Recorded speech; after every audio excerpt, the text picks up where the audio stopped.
Assalamualaikum warahmatullahi wabarakatuh.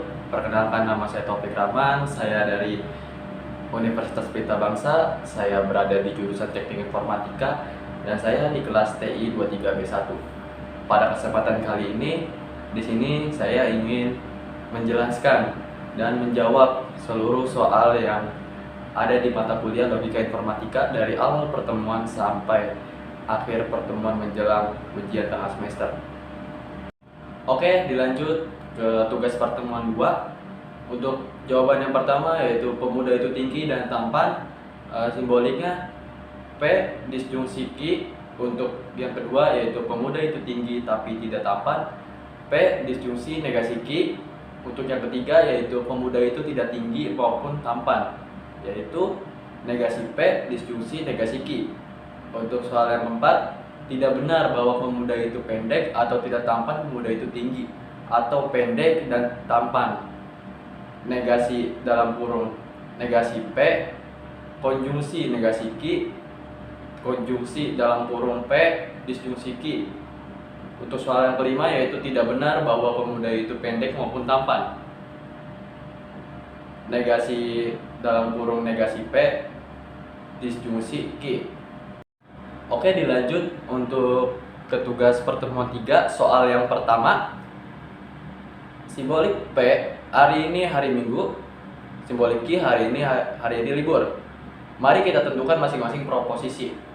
Untuk yang pertama, negasi P yaitu hari ini bukan hari Minggu.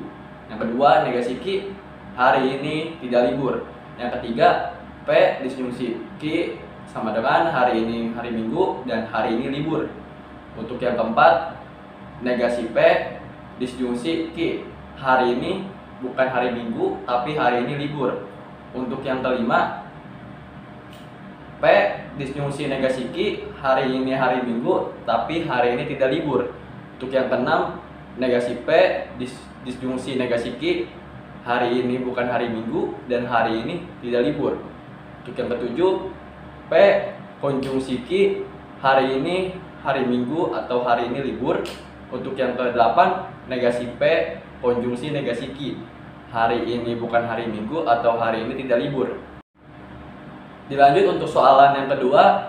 Untuk membuat tabel kebenaran, mari kita tentukan nilai kebenaran dari setiap kombinasi kemungkinan dari simbolik P dan Q. Jadi teman-teman di sini bisa melihat ya, dari P itu ada true, true, false, false dan seterusnya hingga sampai negasi P konjungsi negasi Q. Nah, untuk itu kan di situ ada angka 1, 2, 3, 4 dan 3, 4, 5, 6. Jadi itu di situ untuk soal yang pertama. Nah, tabel kebenaran dari negasi P disjungsi Q itu ada false, true, false, false, dan dari nomor 2 sampai nomor 6 teman-teman bisa melihat lagi gitu ya, tabel kebenaran dari yang saya buat ini. Oke, dilanjut ke tugas pertemuan keempat. Untuk pernyataan nomor 1 yaitu dalam kurung P konjungsi Q, konjungsi dalam kurung negasi P, disjungsi negasi Q. Nah, teman-teman bisa lihat dulu tabel kebenarannya.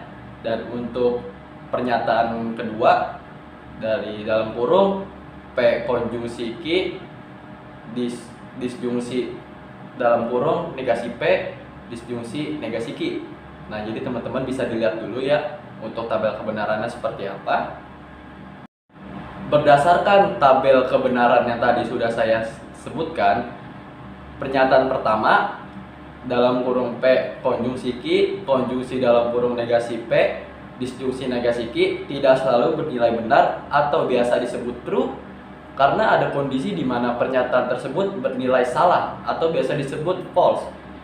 Lalu untuk pernyataan kedua dalam kurung P konjungsi Q, disjungsi dalam kurung negasi P, disjungsi negasi Q juga tidak selalu bernilai benar atau biasa disebut juga true karena ada kondisi di mana pernyataan tersebut bernilai salah, false. Karena keduanya tidak selalu bernilai benar, maka pernyataan tersebut bukanlah tautologi. Tidak pula kontradiksi karena ada beberapa kondisi di mana pernyataan tersebut bernilai benar, true. Oleh karena itu, pernyataan tersebut adalah sebuah kontingensi. Baik, dilanjut ke tugas pertemuan kelima. Untuk membuktikan bahwa pernyataan dalam kurung P konjungsi Q disjungsi dalam kurung negasi P disjungsi negasi Q setara dengan F, kita perlu menunjukkan bahwa keduanya selalu memiliki nilai kebenaran yang sama. Kita dapat melakukannya dengan menggunakan hukum-hukum logika proposisional. Yang pertama, kita ketahui bahwa negasi P disjungsi negasi Q hanya bernilai benar atau true. Ketika P dan Q bernilai false, ini berarti negasi P disjungsi negasi Q selalu bernilai false. Jika salah satu atau kedua dari P dan Q bernilai true. Yang kedua, oleh karena itu, jika dalam kurung P konjungsi Q adalah true, maka keseluruhan pernyataan dalam kurung P konjungsi Q disjungsi dalam kurung negasi P disjungsi negasi Q akan selalu false. Karena tidak mungkin untuk negasi P disjungsi negasi Q bernilai true ketika dalam kurung P konjungsi Q juga benar atau true. Yang ketiga, sebaliknya jika dalam kurung P konjungsi Q adalah false, maka seluruh pernyataan dalam kurung P konjungsi Q terus disjungsi dalam kurung negasi P disjungsi negasi Q akan selalu false, karena keduanya harus benar-benar untuk memberikan hasil yang true, yang tidak mungkin terjadi dalam kurung P konjungsi Q sudah false. Jadi kita telah membuktikan bahwa pernyataan dalam kurung P konjungsi Q disjungsi dalam kurung negasi P disjungsi negasi Q setara dengan F. Jadi mungkin hanya ini yang dapat saya sampaikan. Terima kasih kepada teman-teman semua yang sudah menonton video saya, dan juga mohon maaf yang sebesar-besarnya apabila saya tidak sesuai dengan ekspektasi teman-teman semua yang ada di sini. Wabillahi taufiq wal hidayah. Wassalamualaikum warahmatullahi wabarakatuh. Assalamualaikum warahmatullahi wabarakatuh. Perkenalkan, nama saya Taufik Rahman. Saya dari Universitas Pelita Bangsa. Saya merupakan mahasiswa Teknik Informatika. Saya berada di kelas TI 23B1. Pada kesempatan kali ini di sini saya ingin menjelaskan dan menerangkan dan ataupun menjawab soal-soal yang diberikan oleh Pak dosen Logika Informatika dari setelah UTS sampai menjelang UAS. Nah, lalu pada kesempatan kali ini kita mulai dari tugas pertemuan ke-10. Di tugas pertemuan ke-10 soal pertama yaitu tentang tabel kebenaran. Nah, di sini kita bisa lihat teman-teman, di sini tuh kita ambil contoh ada A-nya itu 0, B-nya 0, C-nya 0, D-nya 0, dan yang hasil akhirnya yaitu 1. Nah, jadi buat ke bawahnya bisa dilihat sendiri oleh teman-teman. Nah, lalu ada peta Carnot. Nah, Carnot itu petanya ada seperti ini teman-teman, bisa dilihat dari AB, ada CD, jadi seperti itu. Nah, lalu dilanjut ke soal ketiga yaitu simplikasi peta Carnot. Jadi teman-teman bisa lihat sendiri di sini itu ada grup 4, grup 2, grup 1, dan hasilnya kalau udah disederhanakan seperti ini teman-teman, jadi bisa dilihat dulu. Nah, dilanjut ke tugas pertemuan 12 yaitu kita menjelaskan tentang kontradiksi, kontraposisi. Jadi bukti dengan kontradiksi, anggaplah pernyataan jika N2 adalah kelipatan 4, maka N adalah genap. Salah. Ini berarti ada bilangan bulat N yang memenuhi N2 adalah kelipatan 4, tetapi N bukan genap.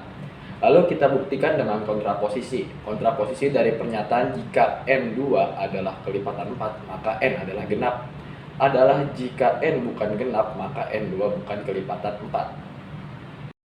Nah, ada kesimpulan akhirnya yaitu pernyataan jika N2 adalah kelipatan 4, maka N adalah genap telah terbukti benar dengan dua metode kontradiksi dan kontraposisi.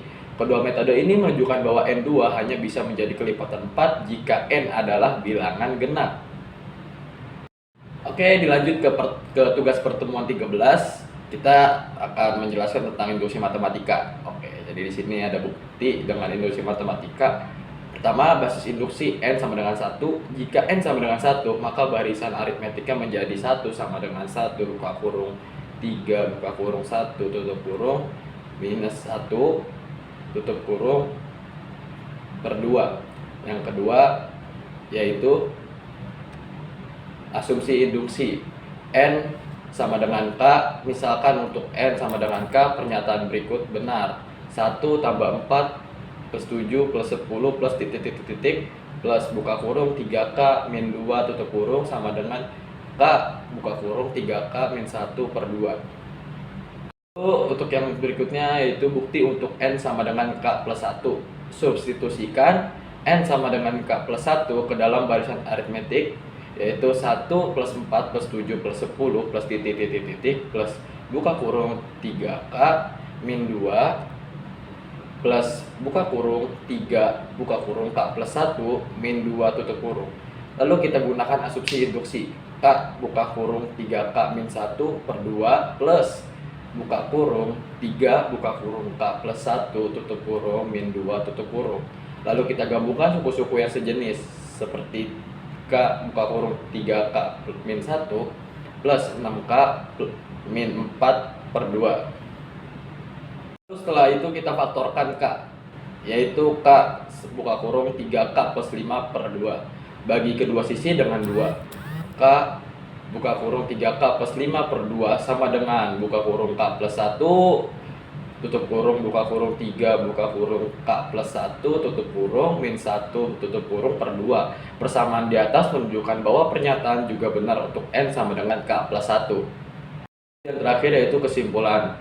Berdasarkan basis induksi dan bukti untuk N sama dengan K plus 1, dapat disimpulkan bahwa pernyataan 1 plus 4 plus 7 plus 10 plus titik plus 3N min 2 sama dengan N buka kurung 3N min 1 per 2 benar untuk semua N sama dengan 1, 2, 3 titik.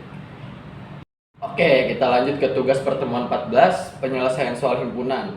Soal pertama yaitu tentang komplement himpunan. Langkah-langkah penyelesaiannya, yang pertama, definisikan himpunannya terlebih dahulu.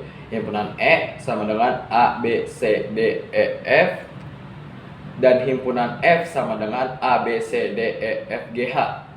Lalu yang kedua kita definisikan komplement himpunan. Komplement himpunan E terhadap himpunan F adalah himpunan yang berisi semua elemen di semesta yang tidak termasuk dalam himpunan E.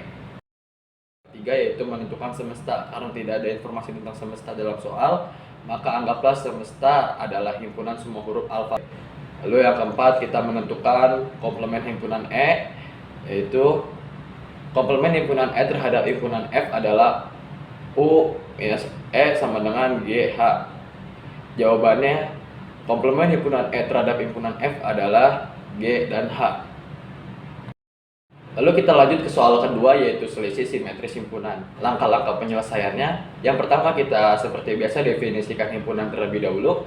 Himpunan G sama dengan 1, 2, 3, 4, dan 5. Dan himpunan H adalah 3, 4, 5, 6, 7. Lalu yang kedua kita definisikan selisih simetris himpunan. Selisih simetris himpunan G dan H adalah himpunan yang berisi semua elemen yang ada di G atau H, tetapi tidak ada di keduanya secara bersamaan. Lalu kita menentukan elemen yang ada di G atau H. Elemen yang ada di G atau H adalah 1, 2, 3, 4, 5, 6, dan 7, teman-teman. Lalu yang keempat, kalau kita menentukan elemen yang ada di G dan H, elemen yang ada di G dan H adalah 3, 4, dan 5. Lalu kita yang kelima yaitu menentukan selisih simetris himpunan G dan H. Selisih simetris himpunan G dan H adalah 1, 2, 6, dan 7. Jawaban, jadi selisih simetris himpunan G dan H adalah 1, 2, 6, dan 7. Mungkin hanya ini yang dapat saya jelaskan dan saya jawab, yang saya sampaikan. Apabila ada kekurangan, mohon dibukakan pintu maaf yang sebesar-besarnya. Akhir kalam, wassalamualaikum warahmatullahi wabarakatuh.